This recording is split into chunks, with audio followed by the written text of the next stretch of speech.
안녕하세요. 제 이름은 세정이고요. 마음 공부와 자아 성찰에 대해서 이야기하고 있습니다. 오늘은 배우자의 문제점을 어떻게 이해할까에 대해서 얘기해 보겠습니다. 가장 대표적으로 배우자의 문제점이라고 했는데요. 배우자만이 아니고 자녀일 수도 있고 부모 형제일 수도 있고 어쨌든 가장 가까운 사람에 대해서 우리가 미워하는 마음을 가질 수가 있어요. 가깝지 않은 사람이라면 미워할 이유가 없죠. 가까운 사람을 미워하는 이유는 우리가 가까운 사람을 통해서 우리 내면의 문제를 투사하기 때문에 그렇게 되는 것입니다. 이 문제에 대해서 생각해 볼 것이 세 가지가 있는데요. 첫 번째는 내가 왜 그 사람을 미워하는가? 두 번째는 그 사람의 그런 모습이 정말 문제인가? 세 번째는 그 사람에게서 왜 그런 모습이 나타날까 하는 점입니다. 첫 번째로 내가 왜 그 사람을 미워하는가 하는 점을 보면 이것은 수많은 책에 나와 있고 여러분이 많이 들어보신 얘기인데요. 내가 나의 내면에 있는 그 모습을 미워하기 때문에 그것이 다른 사람한테 보였을 때 미워하게 된다. 그런 내용입니다. 심리학에서 투사라고 하는 것이죠. 나의 내면에 있는 것들을 투사해서 바깥을 바라보는 것인데 우리가 그것이 사실이라고 생각하는 거예요. 우리가 많은 사람들을 판단을 하고 비난을 하면서 살아가죠. 우리가 생각하기에는 그게 너무 당연하다고 생각이 들어요. 그런데 그 마음이 사실은 정말로 그러한 것이 아니고 나만의 생각이라는 거죠. 그것을 알아야 돼요. 내가 어떤 사람을 봤을 때 내 눈에 들어오는 그 사람의 단점, 문제점, 그것은 대부분 나의 단점이에요. 내가 알고 있는 것만 보이는 것이거든요. 사람들을 봤을 때 단점만 보이고 비난하게 된다. 그러면 내 마음속에서 자기 혐오가 강하다는 거예요. 나 자신을 사랑하지 못하고 나의 문제점을 계속 미워하고 있다는 거죠. 나 자신을 사랑하는 사람은 다른 사람을 봤을 때도 있는 그대로 사랑하는 마음이 우러나오게 되는 것이죠. 가장 가까운 배우자를 통해서 그것이 정확하게 드러나죠. 내가 배우자의 어떤 면을 비난하고 미워하고 있는가, 그것을 돌려서 나 자신을 바라보세요. 내가 나의 그런 면을 미워하고 있구나, 그것을 알 수가 있는 거죠. 개인적으로 저는 남편이 게임하는 모습을 보면 정이 떨어져요. 그리고 이렇게 생각을 하죠. 사람이 좀 열정적으로 살아야 될 거 아니야? 자기 삶에서 열정적으로 살고 아름다운 결과물을 만들어내고 그래야 되는데 흐지부지 저렇게 인생 낭비하고 살고 있네, 이런 생각이 들어요. 근데 그 말을 나한테 들려줘 보세요. 그게 저 내면의 생각이고 나 자신에 대해서 부족하다고 느끼는 점이에요. 내가 좀 더 열심히 살아야 되는데 그러지 못하고 있구나 라는 생각을 품고 있기 때문에 다른 사람을 봤을 때 그 모습이 보이는 거죠. 유흥에 빠져 있다거나 그런 사람 보면 좀 한심하다라는 생각 드는 게 저의 내면의 문제이기 때문에 그게 보이는 거예요. 나의 문제이구나 하는 것을 알아차리지 못하면 계속 그 사람만 비난하고 살 수밖에 없는 거죠. 두 번째로 생각해 봐야 될 것은 저 사람의 모습이 진짜 문제인가? 나는 저 모습이 문제라고 생각하지만 그 사람 입장에선 다르다는 거죠. 그 사람 나름대로 사정이 있어서 그러고 살고 있는 거예요. 다른 사람이 나를 본다고 해도 저 사람 왜 저러고 있을까 이렇게 생각을 하겠죠. 특히 저는 이런 평가를 많이 받을 것 같아요. 열심히 돈을 많이 벌어서 뭐 집도 사고 그래야 돼. 그렇게 믿는 사람들은 제가 맞벌이를 안 하고 있다는 것에 대해서 좀 이상하다고 생각할 수도 있어요. 뭐 집에서 탱자탱자 논다느니 이렇게 생각할 수도 있죠. 근데 저는 저 나름의 사정이 있어서 이러는 거거든요. 저의 성격상의 사정이 있어서 그럴 수도 있고 제가 추구하는 것이 달라서 그럴 수도 있고 다른 사람이 나에 대해서 그 사람만의 시선으로 바라보고 재단하고 오해하고 그렇게 본다면 내가 보기에 또 그게 어이없을 거잖아요. 마찬가지로 나도 남한테 그렇게 하고 있다는 거죠. 특히 내 배우자에 대해서 이렇게 살아야 될 거 아니야, 왜 이렇게 못해? 하고 비난을 하고 있는 거죠. 이런 댓글을 남겨주신 분이 계셨는데요. 아내가 이단 종교에 빠져 있어서 힘들다, 그렇게 말씀을 하셨는데요. 답답하고 힘든 부분이 있겠죠. 하지만 자기가 힘든 것만큼 그 사람이 왜 그러고 있는지도 이해해 볼 필요가 있다는 거예요. 모든 일은 다 이유가 있어서 일어나는 것이고 사람들의 모습은 그 사람이 그 일을 경험할 필요가 있어서 끌어당겨서 경험하고 있는 것이죠. 우리가 보기에는 아무리 한심하고 이상하고 하더라도 그 사람 입장에서는 이유가 있어서, 사정이 있어서 그러고 있다는 거예요. 예를 들어 술을 많이 먹는다. 그러면 우리가 보기에는 술 많이 먹는 사람이 문제가 있어 보이지만 술 먹는 사람은 또 그 나름의 이유가 있었다는 거죠. 그 사람이 자기의 정신적인 문제를 이겨내지 못하고서 술에 의존하게 된 것인데 그것이 잘못됐다고 말할 수가 없는 거죠. 그냥 그게 그 사람의 모습인 것이지 우리가 저게 옳다 그르다 말할 수가 없는 거예요. 그 사람이 그걸 이겨낼 수 있었다면 진작에 이겨내고 술을 끊었겠죠. 그런데 그것을 못하니까 계속 같은 경험을 하고 있는 거예요. 사람이 아무리 타락하고 방황하고 하든지 그것도 전부 그 사람의 인생의 경험이에요. 우리가 보기에는 안타깝지만 그런 삶을 살 수밖에 없는 때가 있는 것이죠. 우리가 자연에 대해서는 원망을 하지 않죠. 하늘에서 비가 오면 왜 비가 오냐고 하늘에 대고 따지거나 화내는 사람 없잖아요. 그런데 우리가 사람에 대해서는 자꾸 심판하고 판단하고 간섭을 하고 오지랖을 피우고 잔소리를 하고 상대방을 조종하려고 드는 거죠. 우리가 하늘의 날씨는 조종할 수가 없잖아요. 사람도 마찬가지예요, 사실은. 우리 인간들도 자연의 일부이고 우리가 각자가 살아가는 모습들은 하늘의 날씨처럼 조종할 수가 없는 거예요. 그 사람의 본래 성격이 어떻게 타고났는가, 그것을 우리가 바꿀 수가 없고 조종할 수 없는 거예요. 그 사람의 유전자가 그렇게 타고났고 그 사람이 생년월일시가 사주가 또 점성학적으로 그렇게 타고난 거예요. 그 사람의 기질이나 성격이나 운명이나 그런 것을 우리가 바꿀 수 없다는 거죠. 공자님 말씀에 순천자 흥 역천자 망이라는 말이 있는데 하늘에 순응하는 자는 흥하고 하늘을 거스르는 자는 망한다. 하늘이라는 것을 우주의 흐름, 자연의 흐름이라고 본다면 우리는 거기에 대해서 순응하고 살아가야지 된다는 거예요. 그것을 거슬러서 내가 저항하려고 해봤자 안 되는 거죠. 이렇게 파도가 조류가 밀려오는데 거기에 나 혼자 아무리 이렇게 밀고 버티고 있어도 할 수가 없는 거예요. 결국에는 파도가 밀려오고 밀려감에 따라서 나도 거기에 맞춰서 살아야지 된다는 거죠. 주변 사람의 모습이 어떻든지 우리는 거기에 대해서 비난을 한다든지 조종하려고 든다든지 그것은 효과가 없는 것이고 파도를 갖다가 내가 밀고 있는 것처럼 나만 힘들어질 뿐이죠. 나의 가족에게서 내가 좀 이해할 수 없는 면을 보더라도 아, 저 사람이 타고난 천성이 저렇구나. 저것은 하나의 자연이구나 하고 이해할 필요가 있는 것입니다. 세 번째로 살펴봐야 될 것은 내 주변 사람에게서 왜 그런 모습이 나타나는가입니다. 왜 그런 모습이 나타나냐면 나에게도 그 모습이 있기 때문에 그것이 나의 주변 사람에게 드러나는 거예요. 가정이라는 것은 집단 무의식의 가장 작은 단위거든요. 부부라는 것은 남이지만 서로 매우 닮아있기 때문에 끌려서 만나게 되는 것이죠. 나의 또 다른 모습이고 나를 거울처럼 비춰주는 대상이죠. 자식은 더 심하죠. 자식은 나의 무의식을 거의 그대로 복제한 USB 같은 존재예요. 아이들이 사회생활을 하고 자의식이 생기고 자기만의 카르마, 무의식을 만들어 나가게 되는데요. 아이가 어린 나이일수록 그 모습은 부모의 무의식을 그대로 복제해 놓은 상태라는 거죠. 나의 배우자가 왜 이런 모습인가? 나의 자녀가 왜 이런 모습인가? 거기에 대해서 심판하고 판단할 필요가 없어요. 사실은 그게 내 모습이기 때문이에요. 내가 그것을 해결하지 못했으니까 그런 모습이 드러나는 거죠. 그 문제를 내가 해결했어야지 되는데 해결하지 않고 억압하고 숨겨놨기 때문에 잠재의식의 나의 문제들을 나의 가족들이 보여주고 있는 거예요.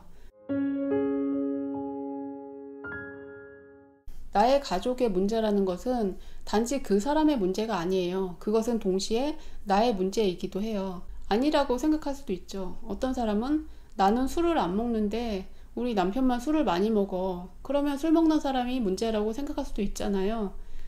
저 같은 경우는 저는 게임을 안 하고 남편만 게임을 하니까 게임을 계속하는 사람이 문제라고 생각할 수 있죠. 그런데 술을 먹느냐 안 먹느냐, 뭐 게임을 하느냐 마느냐, 도박을 하느냐 마느냐, 또는 뭐 바람을 피느냐 마느냐, 그런 것의 차이는 행동으로 옮기느냐 안 옮기느냐의 차이일 뿐이에요. 나는 그것을 안 했을 뿐이지 나의 내면에 그것이 들어있기 때문에 드러난다는 거죠. 나의 배우자가 술을 많이 먹었는데 나는 술을 안 먹었을 뿐이지 술을 먹고 싶은 마음, 외롭고 쓸쓸하고 답답한 마음이 내 안에 있다는 거죠. 나의 배우자가 그것을 똑같이 가지고 있기 때문에 술을 먹는 방법으로 해결하고 있다는 거죠. 나의 배우자가 이단 종교에 빠져 있다. 참 어리석어 보인다. 이런 모습도 그게 나의 안에 있다는 거예요. 나는 이단 종교에 빠지지 않았지만 이단 종교에 빠지는 이유가 뭐겠어요. 마음이 허전하고 어디에 가서라도 마음의 위로가 되는 그런 이야기를 듣고 싶은 거죠. 그래서 그분은 이단 종교에 간 것이고 그 남편분은 저의 채널에 오셔서 제 영상을 보고 계신 거잖아요. 어떻게 보면 그 아내분이 보면 저 사람 유튜브 이상한 거 보고 있네? 뭐 저런 얘기를 듣고 있어? 그렇게 말할 수도 있잖아요. 서로 마찬가지인 거죠. 공통점이 뭐예요? 두 분이 다 마음의 허전함이 있고 답답함이 있고 해결되지 않은 문제들이 있고 어디선가 해결하고 싶은 영적인 필요가 있다. 어떤 열망이 있다. 그런 것을 알 수 있는 것이죠. 내 아내가 왜 이단 종교에 빠졌을까? 가정에 충실하지 못하고 왜 저러고 살고 있을까? 이렇게 문제라고 바라보기보다는 왜 그랬을까? 라는 것을 생각해 보시고 나의 아내도 그런 점이 있다는 것을 찾아보세요. 그리고 그 문제를 나부터 먼저 해결해 가야 되는 거예요. 내 아내 마음의 허전함, 답답함, 이것을 어떻게 해결할지 그것을 스스로 내면에서 찾아가셔야지 되는 거죠. 나의 문제가 조금씩 풀리기 시작하면 배우자의 모습, 주변 사람의 모습도 조금씩 달라지게 되는 것이죠. 우리가 다른 사람을 비난하는 마음에 그 밑바닥에는 내가 나 자신을 인정하지 못하고 나를 혐오하고 비난하는 그런 마음이 들어있는 거예요. 우리 인간관계의 가장 근본적인 문제가 자기 혐오죠. I'm not enough. 나는 부족한 존재야 라는 뿌리 깊은 믿음, 그것이 박혀있기 때문에 내 주변 사람에 대해서도 너는 부족해, 너는 뭐가 문제야 하고 다른 사람을 비난하고 조종하려고 든다는 거죠. 나 자신의 모습을 있는 그대로 그럴 수도 있지, 괜찮아, 이렇게 생각을 해보세요. 뭐가 문제야 하고 찾아내는 그것이 그냥 습관이에요. 그걸 바꾸셔서 그럴 수도 있지, 다 괜찮아, 딱 좋아, 긍정적인 쪽으로 방향을 조금만 틀어보시면 생각이 확 바뀌게 돼요. 처음에 내가 나를 어떻게 바라보는가에 따라서 주변 사람에 대한 인식도 다 달라지게 되는 것이죠. 저 같은 경우도 자기 혐오가 굉장히 심했거든요. 제가 글 쓰는 것을 굉장히 좋아했는데 중학교 때는 집에서 하루에 2시간, 3시간씩 글을 썼어요. 그리고 다음날 아침에 읽어보고서 찢어서 버린 거죠. 그것을 계속 반복을 했어요. 그랬던 이유가 나의 글이 마음에 안 들어서 그랬죠. 제 블로그에도 글이 많았는데 그게 남아있는 이유는 제가 그나마 자기 혐오를 극복했기 때문이에요. 글을 쓰고 나서 내 글의 문제점이 보이고 내가 이런 생각을 했던 것 자체가 창피하고 이런 생각이 드는 거예요. 그런데 언젠가부터 그것을 내려놓은 거죠. 저 사람이 저렇게 살 수도 있는 것이지 하고 나를 남처럼 바라보면서 그냥 사랑스럽게 생각하게 된 거예요. 이 영상을 찍는 것도 마찬가지인데 저의 영상이 부족한 점이 많거든요. 저도 그게 보이지만 그럴 수도 있지 하고 인정을 하면서 개선할 점을 찾아서 노력을 하고 그러고 있는 거예요. 제가 그런 완벽주의를 내려놓고 있는 그대로 인정하고 그렇게 마음이 바뀐 뒤로는 주변의 물건들에 대해서도 그렇게 바라봐요. 예를 들면 제가 집에서 커튼을 만들었는데 재단을 잘못해서 삐뚤어졌어요. 예전 같으면 그것 때문에 화가 났을 텐데 그러지 않고 그냥 걸어놨어요. 비뚤어지면 뭐 비뚤어진 대로 뭐 괜찮지 이렇게 생각을 하고 집에 테이블을 샀는데 테이블이 다리가 삐뚤어져 있어요. 예전 같으면 그것을 전화해서 교환해 달라고 했을 텐데 조금 비뚤어져도 문제는 없지, 괜찮아, 그리고 그냥 쓰는 거예요. 완벽주의라는 말을 보면 완벽한 것이 있고 뭔가 흠이 있는 것이 있고 이렇게 이분법적으로 나누게 되는 것인데요. 저는 이게 틀렸다는 것을 보게 된 거죠. 완벽한 것과 모자란 것이 있는 것이 아니고 각 단계에서 나름대로 다 있는 그대로 소중하다는 것을 느끼게 된 것이죠. 비틀즈 노래 중에 Let It Be가 있는데 Let It Be라는 노래 가사가 심오해요. When I found myself in times of trouble, 내가 인생의 문제들을 겪고 있을 때 Mother Mary comes to me, 성모 마리아께서 나에게 오셔서 Speaking words of wisdom, 지혜의 말씀을 해주셨지. Let it be, 내버려 두어라. 내버려 두어라, 내비둬, 이런 말을 하면 사람들은 이렇게 받아들이죠. 그거 해도 소용없어, 그냥 포기해, 또는 신경 꺼, 너만 피곤해져. 제가 이해하는 Let it be는 그런 게 아니고요. Let it be, 그것이 존재하도록 그대로 두어라. 그것의 존재를 그냥 인정해주고 사랑해줘라. 우주 안에는 이런 것도 있고 저런 것도 있는 것이지 어떻게 네 맘대로 다 되겠냐. 너 자신이 그대로 존재하듯이 그것들이 그대로 존재하는 것을 인정을 해줘라. 저항하지 말아라. 저는 그렇게 이해를 합니다. 사물을 조종하려고 드는 것은 이기심이고 에고예요. 나의 입장에서 나에게 이롭게 하기 위해서 조종하려고 하는 것이지, 이 자연이라는 것은 아무것도 조종하지 않아요. 그대로 흘러가는 것이 자연인 것이죠. 우리는 내 주변에 있는 것을 자연이라고 여기고 조종하지 말아야 되는 거죠. 나도 조종하지 말고 남도 조종하지 말고 나를 그냥 인정하고 남도 그냥 인정하고 그러려니 하고 사는 것이죠. 조종하려고 든다는 것은 자연에 역행하는 것이고 있는 그대로의 모습을 인정하지 못하고 거기에 저항한다는 것이죠. 내가 원하는 어떤 하나의 상, 이미지, 고정관념을 만들어 놓고 거기에 맞아야지 된다고 집착하고 끼워 맞추려고 하는 행동이죠. 내가 남을 비난할 때, 간섭할 때, 트집 잡고 잔소리할 때, 내가 남을 조종하려고 할 때, 이럴 때마다 알아차려야지 되는 거죠. 아, 또 나의 에고가 발동을 했구나. 있는 그대로 내버려 둬야지. let it be 해야지. 왜 자꾸 바꾸려고 듣니? 그 사람은 그 사람 나름의 삶을 살고 있는 거야. 내가 보기에는 한심해 보이더라도 저 사람 나름의 사정이 있는 것이야. 저 사람 나름의 공부를 하고 있는 거야. 그렇게 이해를 할 필요가 있습니다. 조종하지 말라는 것에 대해서 오해하시면 안 돼요. 이렇게 생각할 수도 있죠. 아이들이 남한테 피해를 줘도 내버려 두어라. 그런 뜻은 아니고요. 현실적으로 우리가 개입할 부분은 개입해야 되고, 아이들은 교육이 필요하기 때문에 어느 정도 부모가 이끌어줄 필요가 있는 것이죠. 그런데 가족에게서 그런 문제가 보이는 것은 나에게도 문제가 있음을 알고 나부터 고치라는 거죠. 나부터 고치고 나의 무의식이 개선되어야지 나의 가족들도 개선이 된다는 것이죠. 나부터 고쳐라. 딱 그 말이 생각이 나죠. 수신제가 치국평천하, 사서삼경 중에 하나인 대학에 나온 말인데, 수신을 하고 나의 몸을 먼저 닦고 제가를 하고 나의 가정을 다스리고 가지런하게 하고, 다스린다는 것은 내가 가족을 조종한다는 뜻이 아니고 나의 수신을 통해서 다 같이 동반 성장해 간다는 뜻이에요.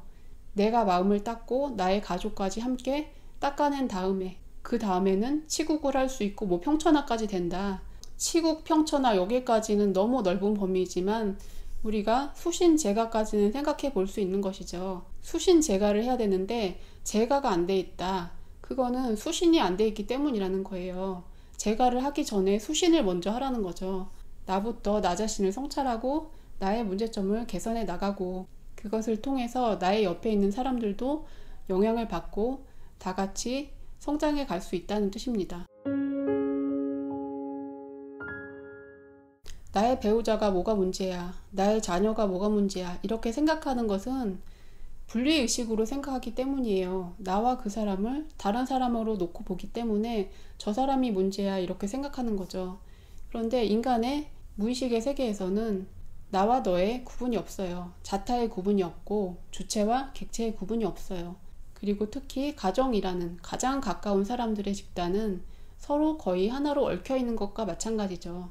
나와 너를 구분하지 말고 함께 느껴보세요. 너가 그런 것은 나도 그렇다는 것이고, 너가 답답해서 어디선가 마음을 풀어보려고 하는 것은 나의 안에도 그런 것이 있다는 것이고, 내가 나의 마음을 지켜보고 성찰하고 그럴 때 그 사람의 마음도 같이 닦아진다는 것입니다. 나는 왜 능력 이거밖에 못 되지? 나의 외모는 왜 이렇지? 나의 능력은 왜 이렇지? 나의 성격은 왜 이렇지? 이렇게 계속 나를 비난하고 있기 때문에 내가 저 사람에 대해서도 비난하게 되고 또 저 사람도 스스로 그런 마음을 갖게 되는 거죠. 나는 나를 비난하고 나의 배우자는 또 스스로를 비난하고 또 나는 너를 비난하고 너는 나를 비난하고 서로 비난하고 트집 잡고 이런 것의 연속인 거예요. 부부간에 서로 비난하고 싸우고 이런 것이 없어지려면 가장 근본적으로 내가 나를 비난하지 말아야 돼요. 내가 나를 미워하지 말고 나를 사랑해 주는 게 가장 근본이 되는 거죠. 나는 부족한 존재야라는 마음을 어떻게 내려놓을 것인가, 그것은 우리가 내면을 들여다볼 때 가능하게 됩니다. 우리의 이 눈에 달린 육안으로 보면 나와 너가 다르게 보이고 분리의식을 느끼면서 살아갈 수밖에 없고, 그 안에서 서로 비교를 하게 되고, 비교를 하면 내가 부족해 보이고 계속 이 생각을 가지고 살아갈 수밖에 없어요. 거기서 떠나기 위해서는 이 육안의 시각에서 멀어져서 영안의 시각, 내면의 시각으로 들어가야지 되는 거죠. 눈을 감고서 나를 느껴보세요. 그게 진정한 나예요. 눈을 뜨고서 다른 사람과 비교해서 느끼는 내가 아니고, 눈을 감고서 아무것도 보이지 않을 때, 그때 느껴지는 내가 진정한 나인 것이죠. 나의 이름이 무엇이고, 지위가 무엇이고, 나의 능력이 무엇이고, 외모가 어떻고, 이런 것이 다 없어졌을 때, 그냥 있는 그대로 눈 감고 있을 때의 내가 진정한 나입니다. 그 고유한 상태를 잘 들여다보시면 나의 내면에서 평화를 찾게 되는 것이죠. 그리고 더 이상 비교할 필요가 없어요. 나는 있는 그대로 온전하기 때문에 더 이상은 주변을 바라보면서 서로 비교하고 미워하고 할 필요가 없게 되는 것이죠. 많은 얘기를 했는데요. 여러분이 잘 정리해서 새겨서 들으셨으면 좋겠습니다. 나의 배우자의 모습, 자녀의 모습은 나의 내면의 투영이다. 내가 저 사람이 미워 보이면 내가 나를 비난하고 있기 때문이다. 그리고 저 사람이 실제로 저런 모습을 보이는 것은 저 사람 내면에서도 나와 닮은 것이 있기 때문이고, 나에게 그런 것이 있기 때문에 저 사람에게서 그런 모습이 나타나는 것이다. 그래서 우리는 다 같이 마음을 닦아가면서 동반 성장을 해야 된다. 그러기 위해서는 나 먼저 마음을 닦자. 나의 내면을 들여다보고 진정한 나 자신을 느낄 수가 있게 된다면 나 자신을 있는 그대로 인정하고 사랑할 수 있게 되는 것이고, 더 이상 내 옆에 있는 배우자, 자녀, 주변 사람을 비난하지 않아도 되는 것입니다. 내 주변의 자연의 모습들이 있는 그대로 아름답고, 나의 가족들도 있는 그대로 소중하고, 우주 만물이 있는 그대로 소중하고 아름답다는 것을 이해할 수 있게 되는 것입니다. 마음이 혼란스러울 때, 내 옆에 있는 사람이 미워 보일 때, 그럴 때는 눈을 감으시고 나의 내면을 들여다보시고 평화를 찾으셨으면 좋겠습니다. 저의 영상이 도움이 되셨다면 좋아요, 구독, 댓글 남겨주세요. 감사합니다. 다음에 뵐게요.